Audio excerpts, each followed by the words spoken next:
What's up, ladies and gentlemen?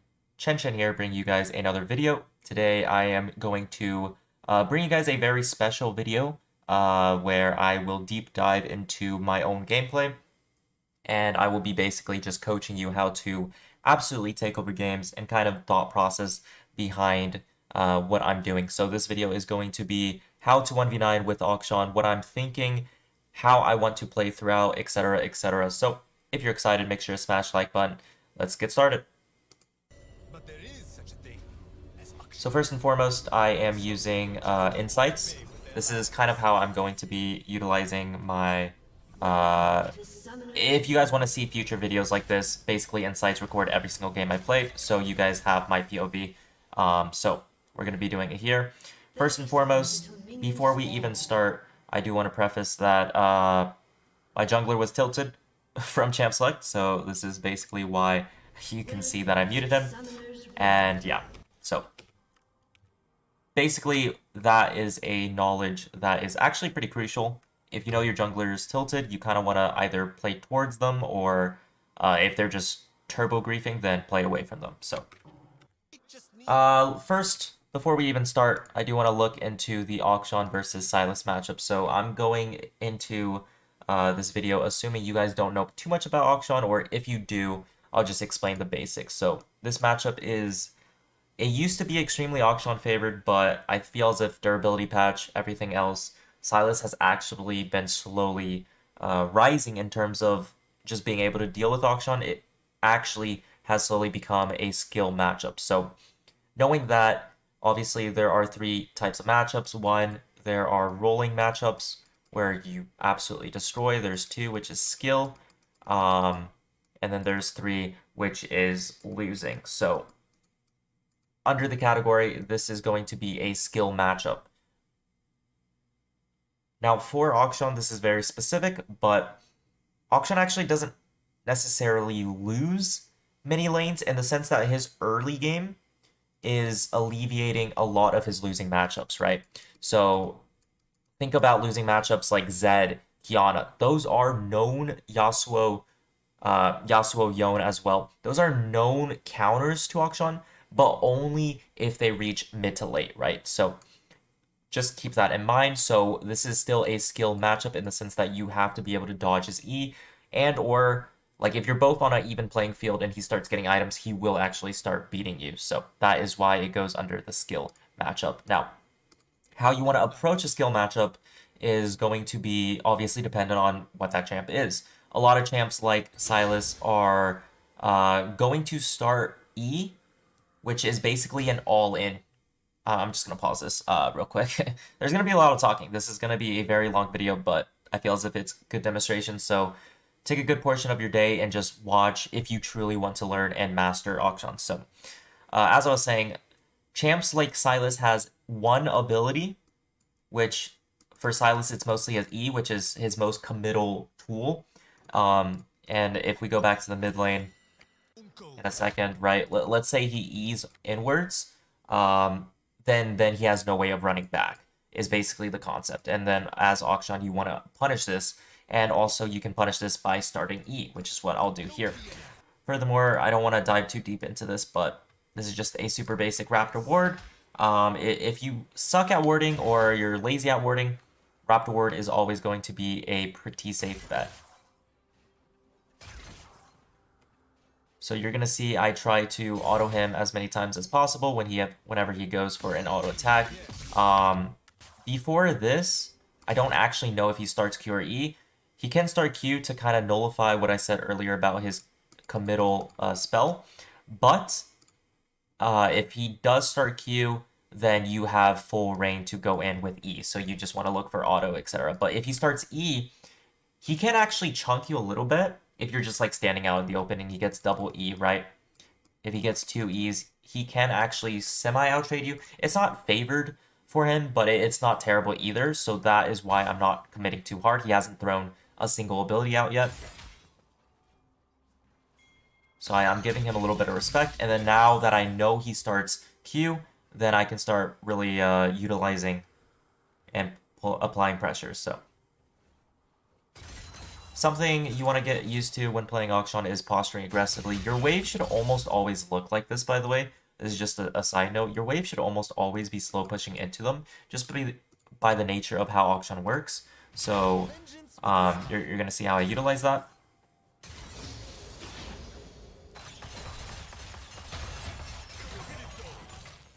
And there we go. So this is obviously a really good trade. Why did I go for this? I auto this minion to hit level 2. I grapple in. This one auto is actually crucial. So if you notice, I actually auto him once before I hit level 2, right here. Then I hit level 2, and then I'm immediately signaled to go in because once again, remember, he started Q. So this is just going to be a really good trade. And basically how I set up the wave is going to be a perfect 3-wave crash, right? So the theory behind it is you're slow pushing. I don't know if you remember early, I don't want to rewind all the way through, but early game I was slowly whittling down these 6 minions, right? Slowly like 1 or 2 autos within this, and then obviously Silas isn't touching it at all. So naturally it's just going to come into him. And what's going to happen here is the wave's going to meet roughly around here. I crash it, and then I have a huge wave to work with. Yep, so exactly what I'm saying, and you want to see, I am shoving instantly. And also, by the way, while I'm doing this, I will notify you guys if I make a mistake, because I am a specifically terrible player, as I miss cannon. I am a specifically terrible player when it comes to actually playing League, but in terms of knowledge, I am quite knowledgeable, so as you can see, this was the 3-wave crash into the crash setup, which leaves, this is roughly 10 minions to work with, and which he has to CS here, and I can poke. That's the whole theory behind it, and this works with pretty much every single melee champ, and sometimes it works for range champs. So you can see, boom, auto. I cancel my auto. Like I said, you're not going to see the best gameplay you're out of this, but... And that's my go button to just go in. So this is a pretty stock standard Akshan kill. I think I do this in majority of my games. Beautiful. And once again, it's all a methodical setup, right? Although I, missed cannon, missed quite a bit of CS, like the CS is quite shit to be honest, and canceled autos, etc., etc. Although I did all of that, we are still on track. And we're able to get a kill. Beautiful. So, going to reset. He TP's back, of course.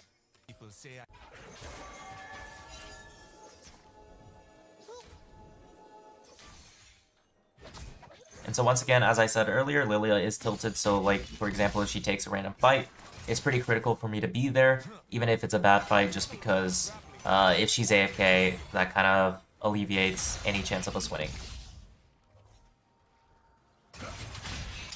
He goes in there, and then obviously this is a good trade for me. Beautiful. I actually do end up getting ganked here. Able to get a kill. So this is obviously a mistake. Remember, guys, we are not going to be having the most perfect game in terms of play, but in hindsight, obviously. I should see Nasus here, and obviously I know Kha'Zix is down here. That doesn't mean... Now, keep in mind, that doesn't mean I should just, like, give up wave and give up prio. That's completely false. Because just looking at how the wave is, looking at his HP, ideally, if we're speaking about ideally here, it is solo queue, so I'm not ever expecting it. Ideally, my Lilia does come to hover, just looking at my wave state, but we're able to get a kill. This is actually where I fucked up, my flash. How I should have played it. I kill him with that. I shouldn't flash like that. I should actually... Because I end up killing him with Q. So I don't need anything else. I don't know why I flashed here necessarily. Did he jump on me? No, he didn't even jump on me. So yeah, my flash is just terrible. I flash out here and then E, and then I actually do end up living, so...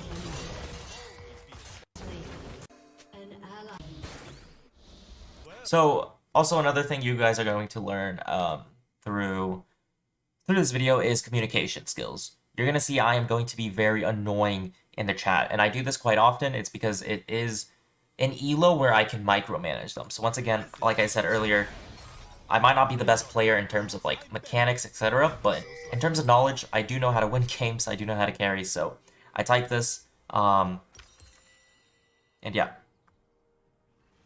By the way, this means EG Dragster is a absolutely terrible player, and he's playing Silas. He's like a Camille one chick. That's basically what I'm saying. But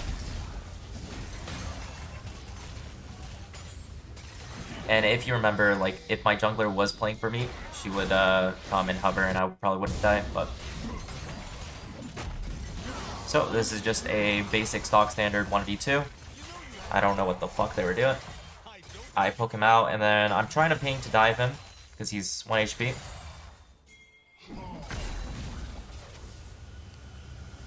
Super unfortunate that this whole wave died, otherwise he actually do end up dying here off of my E, so... Now they actually did a lane swap. I think it actually helped him, but at the same time it didn't help him. And I'm gonna explain why in a second. Let's just look at this play. Okay. So Janna's here. And by the way, guys, this is a very good example because literally the enemy team, like, they're just permanently here. So I got very lucky that Lilia killed Gnosis here so I could E out. But this is a very good game to showcase to you guys because I turbo got camped. Which for Akshan, in a lot of cases, means it's probably GG, right? If you're getting camped and your teammates aren't playing off of you, that's why I was being annoying earlier. If your teammates aren't playing off of you, chances are you're probably going to lose. Akshan is a super feast or famine champ. You have to abuse early every single stage, right? You do not play Akshan weak-sided. Let me tell you that right now. He is the worst weak-sided champ in the game, probably. Because he doesn't scale well. He doesn't have any offer of, like, utility or anything. So, just keep that in mind. I was super lucky I lived there.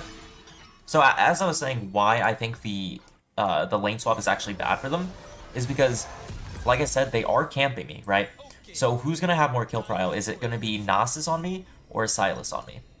Obviously, the answer is Silas, right? If Silas lands E and then Kha'Zix comes, I'm always dead. Whereas Gnosis, I have an area of motion where I can survive. So, I do it again. Because they are literally... I think I've gotten 5 visitors so far out of a 7-minute game. And I'm still 3-1, right? I think Kha'Zix came me 3 times, Janna came once, and then Gnosis. So like literally 5 visitors in the span of 7 minutes. And I'm still positive. Obviously CS looks a bit rough, but that's just gonna happen when you're soaking pressure like this.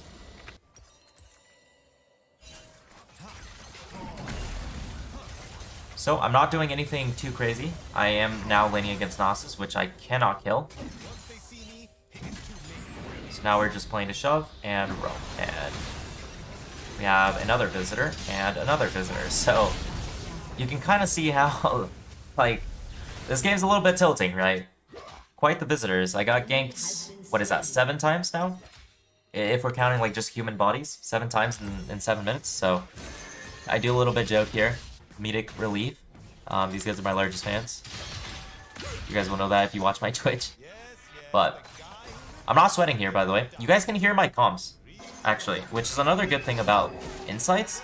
You can actually hear what I'm saying, so I actually don't know if I say anything weird this video throughout this game while playing it, but stay tuned, that's all I'm gonna say.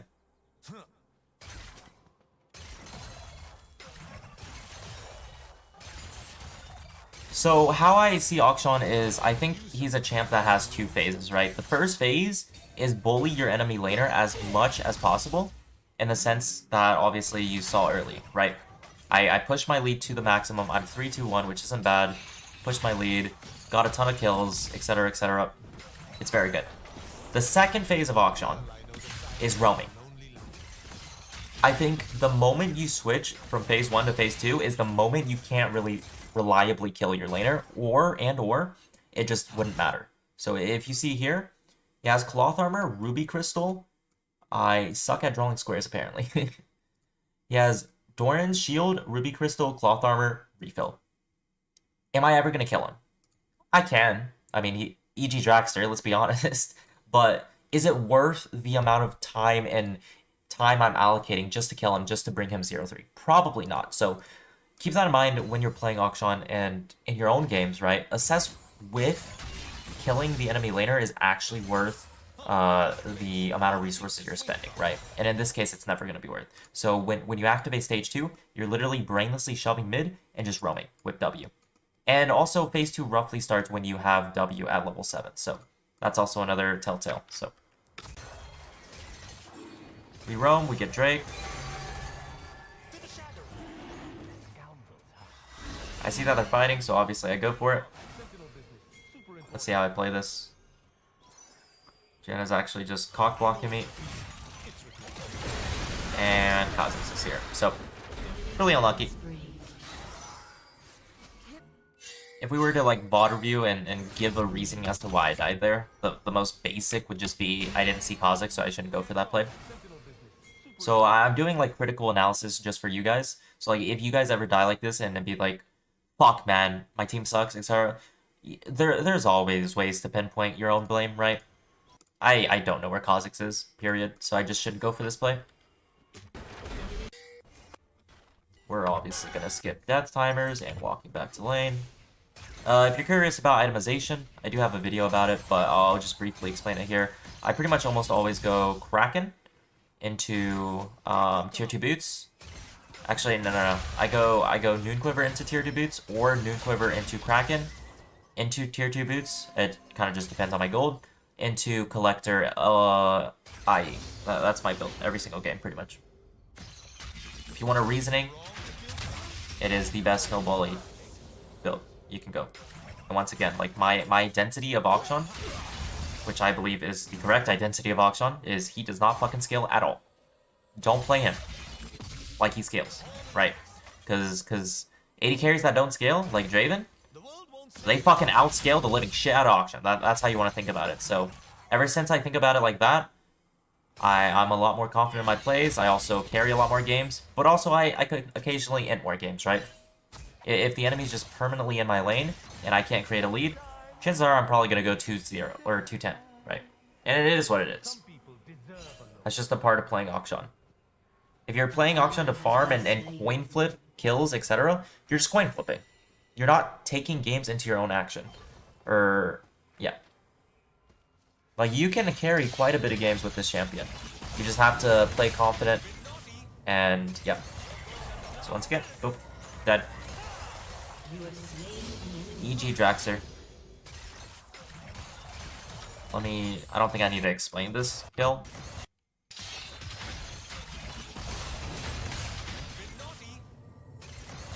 I mean, yeah, there's not much to explain there. I land my Q, I land my E, I land my Ignite, I land everything, he's going to die.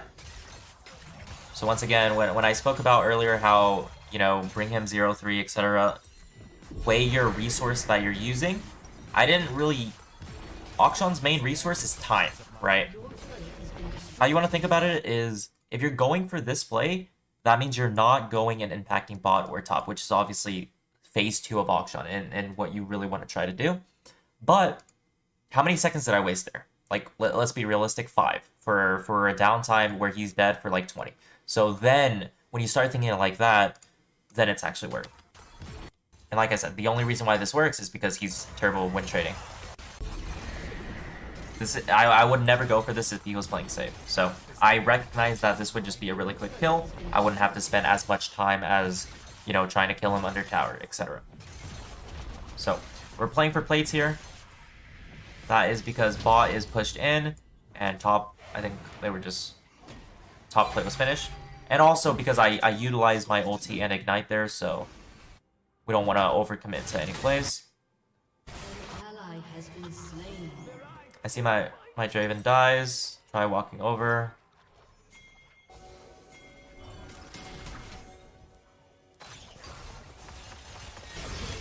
And it's just no play.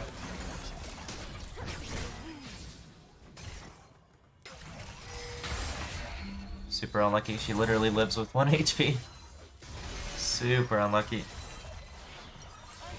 Okay, but I got my collector, or not collector, I got my Kraken. We're in a very good spot here. So by the way, guys, I unironically 1v9 this game. Like, I feel confident in saying that. You guys will see towards the end. Like, obviously, early game, like, there's not much to show, but you will see how exactly I 1v9. Even though Akshan doesn't scale well, if you get a lead, if you play correctly, he will do well.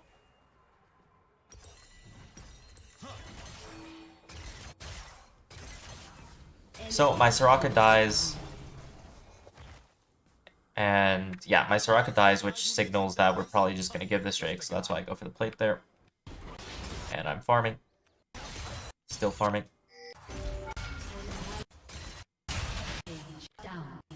Okay, let me see this play.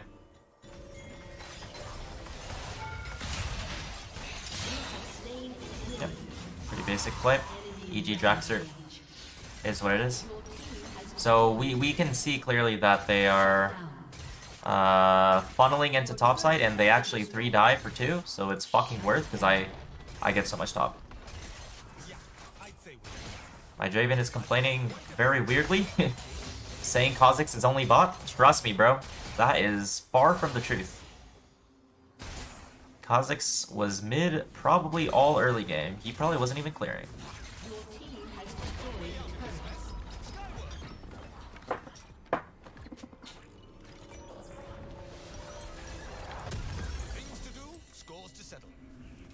Okay, so I want to remind you guys, my Lilia's tilted, just from champ select. My Draven's inting, and I have a Darius, which is obviously not going to outscale Nasus. So that's why I'm typing I'm only WinCon, and you're going to see exactly how I pretty much coerce my team to play around me, to victory, and to win the game. So I type come Lilia, this is our timer, because I see that they're going to be pushing mid. I also see Kha'Zix, Silas, and Nasus, so I see everyone.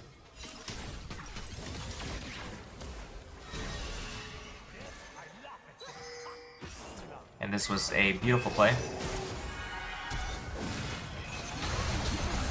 Get 1, get 2.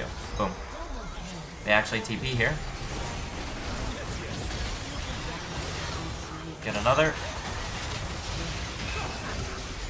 And he flashes away.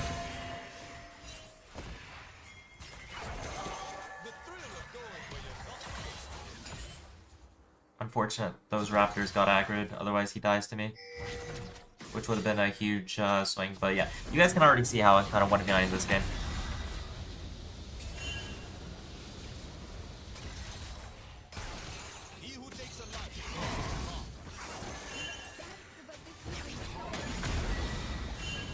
And that basically all stems from just understanding the map, right? I don't expect you guys to call for that, but just being able to recognize something like that where... Let me just draw the picture one more time. Obviously, I'm not going to frame it. There was 2 here, there was 2 here, there was 1 here. Just drawing the map, we had roughly, like, I think 3 or 4 people here. That's a huge number advantage, so we just go in. And obviously, MF and Janna are their win con. Well, not Janna, but MF is, because they're fed. So that's why I typed this is our timer, right? And I was very lucky enough that this Lilia was smart enough to come. If he was straight up griefing, we'd probably not be able to come back into this game. And that's just the nature of League of Legends. So this is actually a very, very fucking key thing that I type here. When you guys are trying to 1v9, the worst thing you can do is try splitting. The absolute worst thing. The reasoning why is because one person splits, you know, another person splits. You guys are basically just trying to play the map instead of trying to play for team fights. Now, although this is technically a low macro play, it is, don't get me wrong, it is. But when you have feeding teammates, for example, Darius is a fucking non-factor, Draven is a non-factor, and I'm pretty sure this guy is just turbo tilted. Like, he literally, this guy's a Kayn main, first time Ilia. So you can't expect a whole lot, right? With that being said, this is the significance of me typing this. Because I basically need to utilize my team as bodies. That's how you want to think of them, as objects, right? They are bodies of 2,000 HP. So that's why I type, we cannot be splitting. You guys should be in front of me at all times. Just death ball.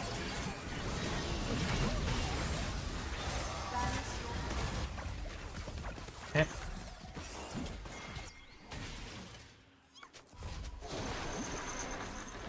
So I type this. Look fight when Lilia has R, force it hard. Lilia is obviously our main engage.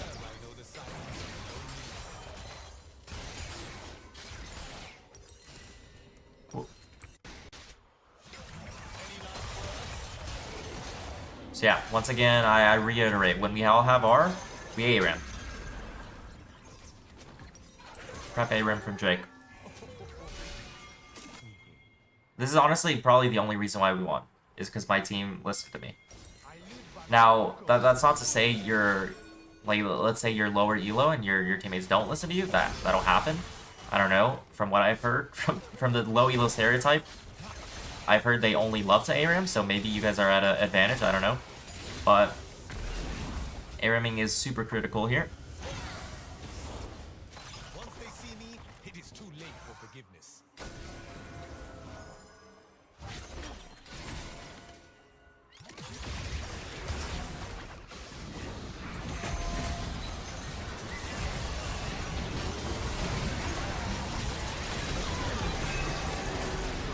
I'm gonna let this play go out and then I'll kind of explain what I'm doing.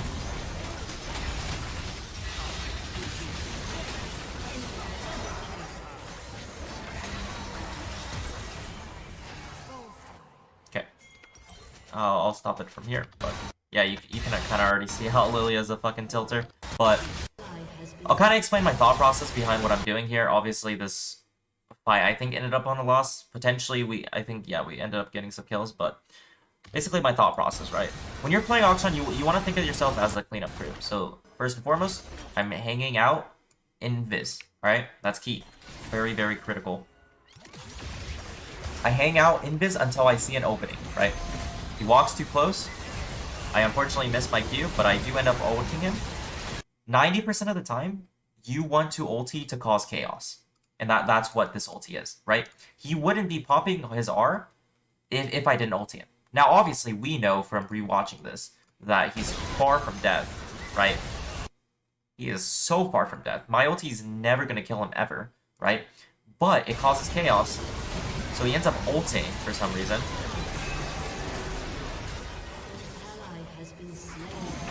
And then now I'm trying to see a window to go in. I thought about going in, and then I realized it's probably just a terrible play. So I disengage. Okay. Let's see how this was played. Lilia is tilting out of her mind.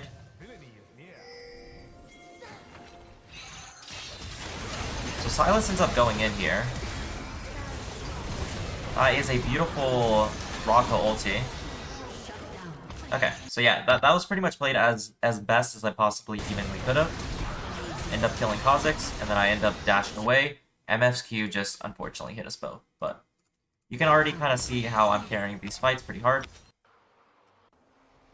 And I believe I rezzed people as well, so I type not bad, go back to Drake, we fight again.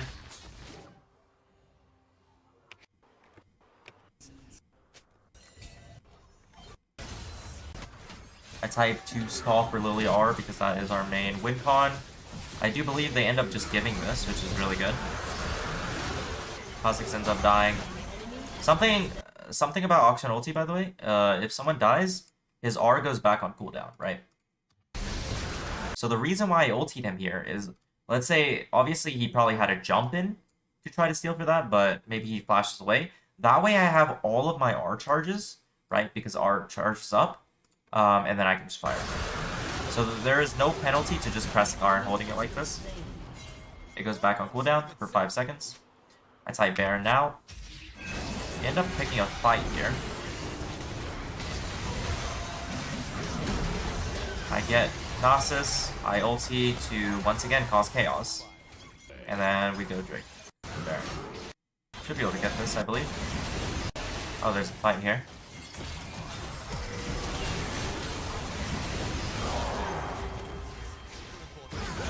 Fight ends up really good, but we cannot Baron because our HP of Baron. Kha'Zix is alive. So I type leave. We do end up leaving.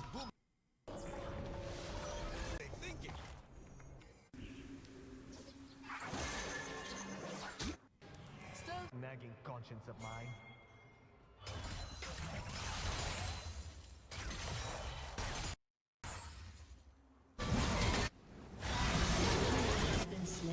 We had this super weird fight. Nasus was trolling. So I ping for Baron. I type we turn no matter what. 1% Lily R is good. The reasoning behind this obviously is it's already a number advantage, right? It's already 5 versus 4. So ulting one person, that would make it a 5 versus 3. So that's why I type 1% is good. Now whether that happens or not, we'll see. Once again, I use ulti to cause chaos. A lot of lower people, lower elo players will use ulti very weirdly or try to hold it. You don't need to do that. Akshan's ulti suck. We all know this, so utilize it just to cause chaos. I missed my Q here, which sucks. I probably could have killed everyone there if I landed my Q on MF, but is what it is. We end up getting Baron, right? Which is the main thing we were trying to go for there. My Lilia is still pinging Draven.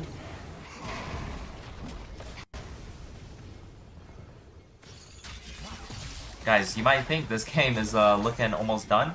Trust me, it's not. We got fucking 15 more minutes of banger.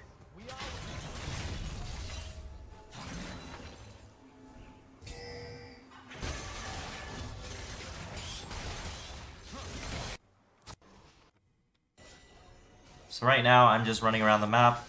Basically, towards the mid to late game stages with Akshan, your main objective is just to group with your team and look for specific picks under your invis. Your invis gives you so much knowledge and information that it's pretty OP, right? If people look at Akshan and why he's OP, I genuinely would think it's because of the invis part. So I utilize invis to get Nasus, which is obviously a good pick, into Drake. Spawning, should be able to get Drake pretty easily. Okay, so Kha'Zix jumps down. Once again, utilizing ulti to cause chaos.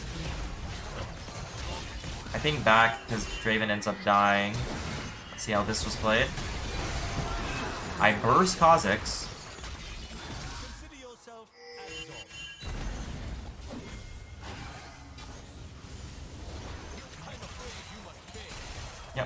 Pretty much it there. You guys can hopefully see how methodically I play these team fights. That's something, it takes a lot of time and it takes a lot of games to actually recognize your limits, but one of the best tips I can give you guys if you're a lower elo Akshan player is just to play it slow. Whether your team dies or not, because you can res at the end of the day. So your goal is to play it slow. So right now there's no objectives, so I type to my team, I want to farm for this.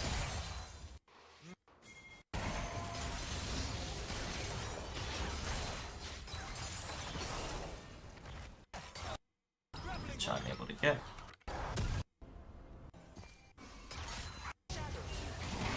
Alright. So now is where the fun begins. These team fights are so critical. You guys are going to see how to fucking team fight like a master throughout these next two team fights.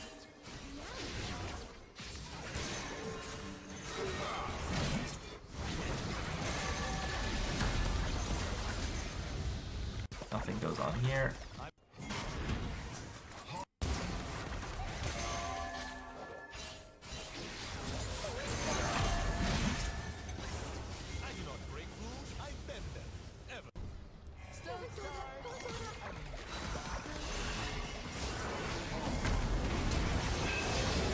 Here's the fight.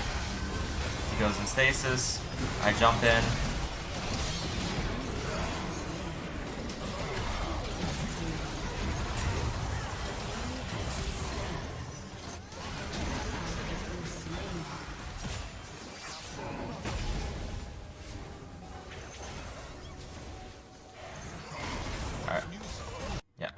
Let me try to break down what I'm doing. I feel as if it's pretty obvious. Once again, it's basically a rinse repeat of what I said earlier, right? You're waiting in the wings, waiting for an opportunity.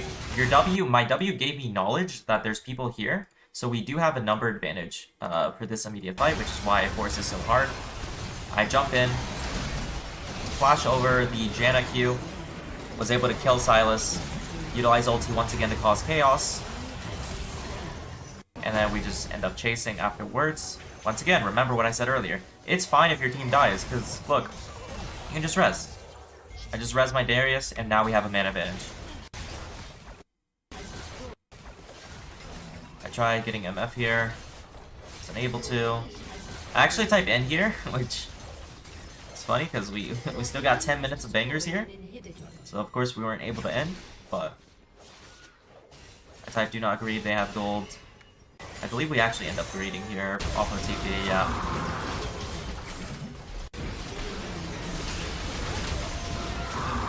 I tried getting in range, wasn't able to. Glacial slow, Janna slow, Janna knock up, MF. I end up dying here, I believe. Yep. Shut down.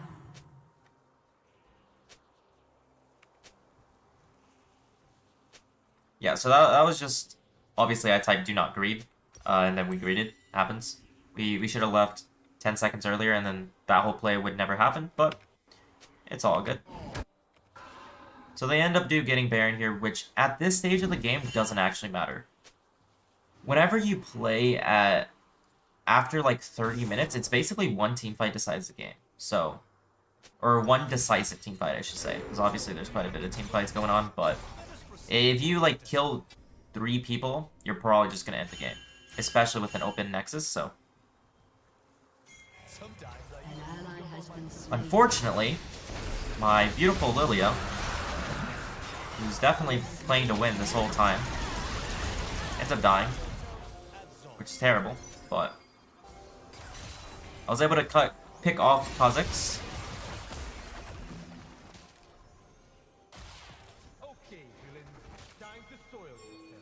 I pinged to go for Silas here, because it's kind of illegal for him to be this deep. I potentially chased too far. I think the chase was fine, to be honest.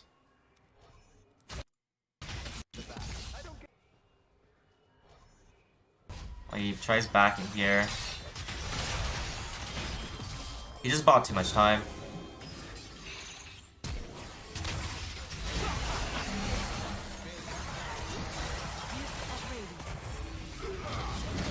They had a really good TP.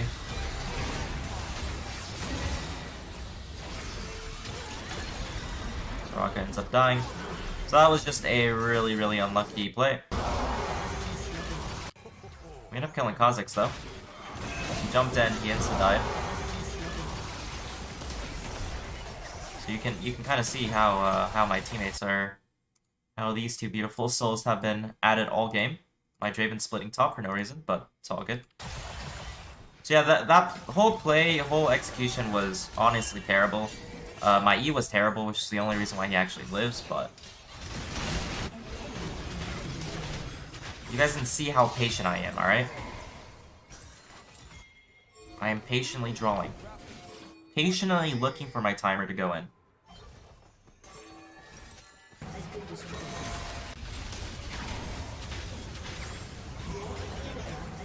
Miss my Q, walk back out. And now we're kind of actually just cornering them, right? If you look at the map, we have this angle, us 3, and then we have Soraka coming here. So this angle is actually really good for us. Let's see how it's played out, though. She ends up getting hooked. Really good Zhonya's. I have to play it extremely slow. Kill him.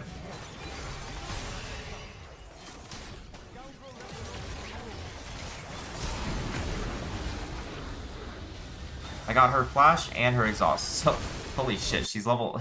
she's 17 kills.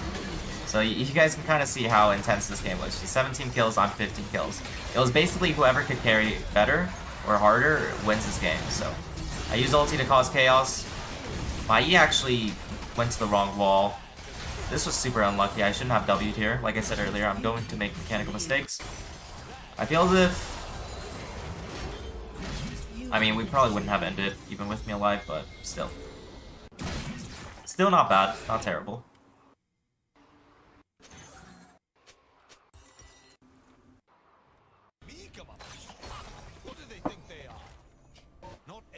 So obviously at this point, this could be anyone's game, right? It really could. I type just look pick as 5. Get red buff. I have GA here. I also have rapid fire, so I really enjoy rapid fire as a finisher item, either 5th or 6th. I've been building it 5th, but You can build like BT or something and then RFC. Doesn't really matter. Actually, I built it 6 here. What am I talking about? But it's just a really good finish item. FF gets a really good fucking ER, which made me panic. So I missed my E. Thank God Soraka's not balanced. So I'm still semi-healthy. And now I'm just playing it solely, right? When you have RC, you become a different champion. You become more of a poke champ. So boom, I do a bit of poking. Able to get away.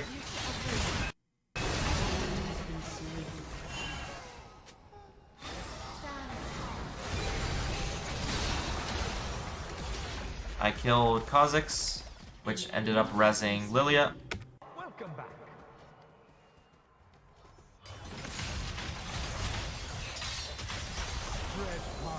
Kill him, which rezzes Draven.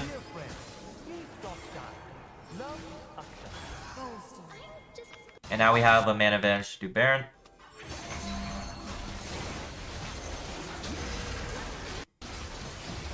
Get Baron. And this should be the final stretch to victory. Hopefully. Oh yeah, Janna, I think Janna got me, guys. Oh, where's your homies at? I don't know what the fuck she was doing, but...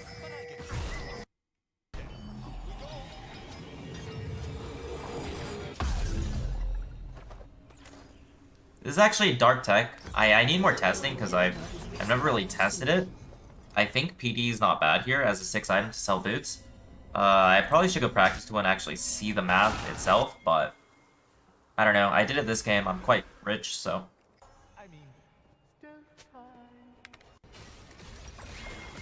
I type either we have to force hard or pick Gnosis. It's because Gnosis is being annoying in the side lane. So you can kind of see how I'm playing as a poke. Draven ended up dying here, which is fine. I go back invis, and I try to poke.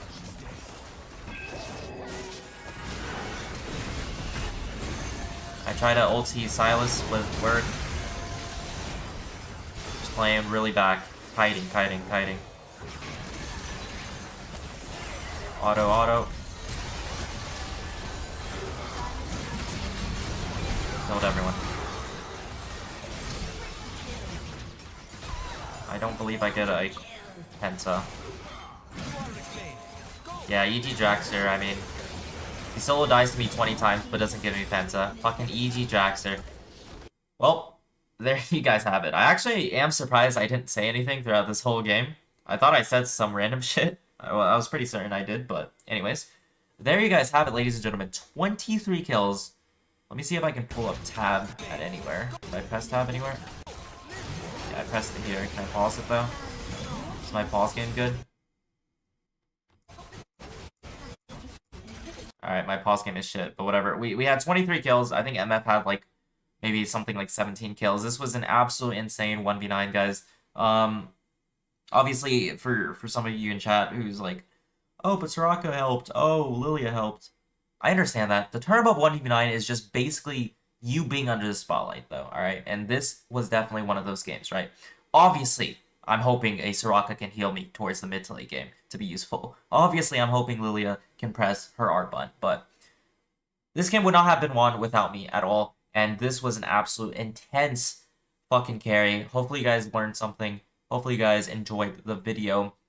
Basically, to sum up, critical team fights. You just want to play extremely slow, play extremely calculated in the team fights, and you will end up winning games. There you guys have it. If you enjoyed, make sure to smash the like button. I will see you guys later. Thank you all so much for watching. Hope you all have a great day. Chen out.